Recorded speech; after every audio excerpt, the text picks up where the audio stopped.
Welcome to my mini vlog. ನನ್ನ birthday ಹಾಗೂ ಬ್ರಹ್ಮಾವರದ ಗಣೇಶ ವಿಸರ್ಜನೆ ಫಂಕ್ಷನ್ ಒಂದೇ ದಿನ ಬಿದ್ದಿತ್ತು. ನಾನು ಡ್ಯಾಡಿ ಬಾವ ಮುಂದೆ ಕೇಕ್ ಕಟ್ ಮಾಡಿದೆ.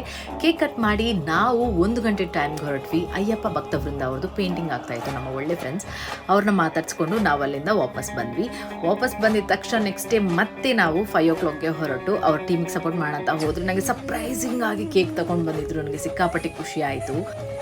ಕೇಕ್ ಎಲ್ಲ ಕಟ್ ಮಾಡಿದ ತಕ್ಷಣ ಅಯ್ಯಪ್ಪ ಭಕ್ತ ವೃಂದದವ್ರ ಜೊತೆ ಸ್ಟೇಜ್ ಕಡೆ ಹೊರಟ್ವಿ. ಪ್ರತಿ ವರ್ಷ ಕಾಂಪಿಟೇಷನ್ ನಡೀತಾ ಇತ್ತು. ಈ ವರ್ಷ ಕಾಂಪಿಟೇಷನ್ನ ರದ್ದು ಮಾಡಲಾಗಿತ್ತು. ಆ್ಯಂಡ್ ಸ್ಟೇಜ್ ಹತ್ರ ಹೋಗಬೇಕಾದ್ರೆ ತುಂಬಾ ಕ್ರೌಡ್ ಇತ್ತು. ಆ್ಯಂಡ್ ಇಡೀ ಬ್ರಹ್ಮಾವರದವರು ಚೆನ್ನಾಗಿ ಮಾತಾಡಿಸಿದ್ರು, ಒಳ್ಳೆ ರೀತಿಯ ವೆಲ್ಕಮ್ ಮಾಡಿದರು ನಮಗೆ. ಅದಾದಮೇಲೆ ಅವರ ಸ್ಟೇಜ್ ಪರ್ಫಾರ್ಮೆನ್ಸ್ ನೀವು ನೋಡ್ಬೋದು. ಇವರು ನಮ್ಮಿಬ್ಬರು ಬ್ರದರ್ಸ್, ಅವ್ರು ಕೂಡ ಹುಲಿವೇಷ ಹಾಕಿದ್ರು ಅಯ್ಯಪ್ಪ ಭಕ್ತ ವೃಂದದವ್ರ ಜೊತೆ. ಆ್ಯಂಡ್ ಅದಾದಮೇಲೆ ನಮ್ಮನ್ನು ಕೂಡ ಡ್ಯಾನ್ಸ್ ಮಾಡಿ ಅಂತ ಹೇಳಿದರು. ನಾನು ಮತ್ತು ನಿಶಾನ್ ಕೂಡ ಡ್ಯಾನ್ಸ್ ಅಂತ 2 ಸ್ಟೆಪ್ ಹಾಕಿದ್ವಿ ಅಲ್ಲಿ.